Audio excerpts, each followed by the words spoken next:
kita adalah jago dekat kampung kita. So kita kena make sure ancaman daripada luar tak boleh effect kita punya sales kan. Nama saya Ashraf Kamal, berusia 33 tahun dan sekarang ni sebagai founder dan juga CEO lah untuk jenama Kopi Saigon.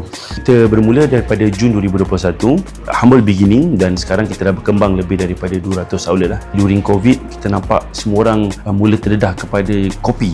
So kita nampak itu sebagai satu peluang. So kita tengok kat situ ada loophole di mana produk especially daripada Vietnam ni tak banyak lagi dekat Malaysia.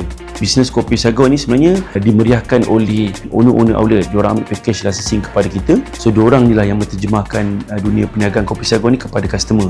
Tapi di setiap outlet tu sebenarnya kita open vendor untuk rakan-rakan perniagaan sekeliling.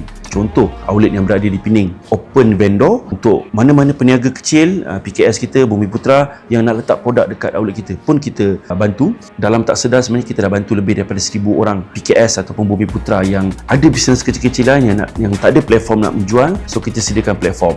So saya nampak benda ni memang dah diwar-warkan, dan salah satu inisiatif ni adalah kita berkolaborasi dengan Kopi Saigon dan juga Putra. Bukan saja usahawan Kopi Saigon, tapi boleh bantu any usahawan, tak termasuk dalam F&B, apa-apa bidang sekalipun boleh bekerjasama dengan Putra ni. Inisiatif ni lah. Nasihat saya kepada Bumi Putra, boleh buka tapi kena fikir panjang, kena fikir long term. Kalau setakat nak buka 1-2 outlet tu tak ada masalah, tapi nak bertahan sehingga beberapa tahun tu agak susah, dan jalan je apa yang ada. Even kita dulu start dengan very small scale punya stall dekat Dato' Harun, dan bayangkan kalau saya nak tunggu satu cafe yang perfect baru saya nak buka first outlet, mungkin you guys pun tak jumpa saya hari ni kan. Jangan takut.